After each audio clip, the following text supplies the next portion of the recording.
Speaking on his talk TV show, Piers led tribute to Britain's longest-serving monarch. He stated, "When the Queen died, a little piece of us here in Britain died with her." The broadcaster is one of many who have paid tribute to the late Queen, who died at her home in Balmoral. He began, "It's one of the saddest and most momentous turning points in the history of the United Kingdom. There's nobody in this country or the world who hasn't lived the majority of their lives under the reign of Queen Elizabeth II. For 70 years she served this country with astounding dedication to duty. I struggled to even imagine a Britain without this Queen, but with great sadness we now have to imagine it because the moment we've all been dreading has finally come. Tonight everything changes. Her death is not just an enormous blow to the British people but to our national psyche. To people around the world who don't fully understand our deep affinity with the Queen, it's as simple as this. Our monarchy and Her Majesty are the very essence of being British.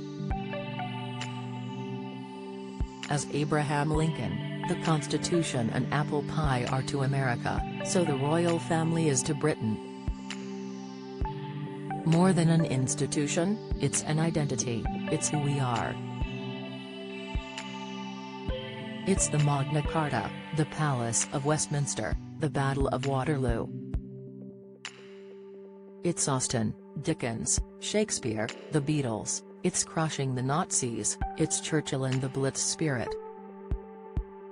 It's Ascot and the Chelsea Flower Show, cricket at Lord's and Wimbledon tennis, football at Wembley. Nothing and nobody has symbolized what it means to be British better than Queen Elizabeth. She's always been there. She had an aura of invincibility that has sadly been shattered.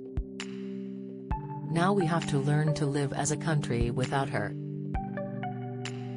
Whatever your views of the royal family, wherever you live in the world, you will remember this day because it's history unfolding before our eyes. This remarkable little lady was not just our longest-serving monarch, she was the second longest-reigning monarch in the world.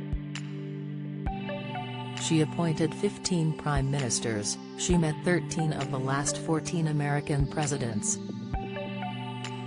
She was our queen for 30% of America's entire history, think about that. She held more than 100 state visits for several world leaders, she was the head of state herself in 17 countries and she was the head of the Commonwealth of Nations. She guided us all through the best of times and the worst of times, through wars, terrorism, pandemics, national disasters, financial crises. Whatever it was, she was there with dignity, duty, stoicism and that famous stiff upper lip. Her last act this week was to appoint our new Prime Minister. Remarkably, staggering, she was dutiful to the very end. I'm so very glad and so very grateful we have all had the chance to say thank you at her Platinum Jubilee celebrations this summer, and she was able to see just how much she meant to us. Elizabeth II demonstrated the very best of our British values with her leadership, she represented those values to the world. She was our greatest export, our greatest leader, the greatest of Britons. Piers ended his tribute with, "When Her Majesty the Queen died this afternoon in Balmoral, a little piece of us here in Britain died with her."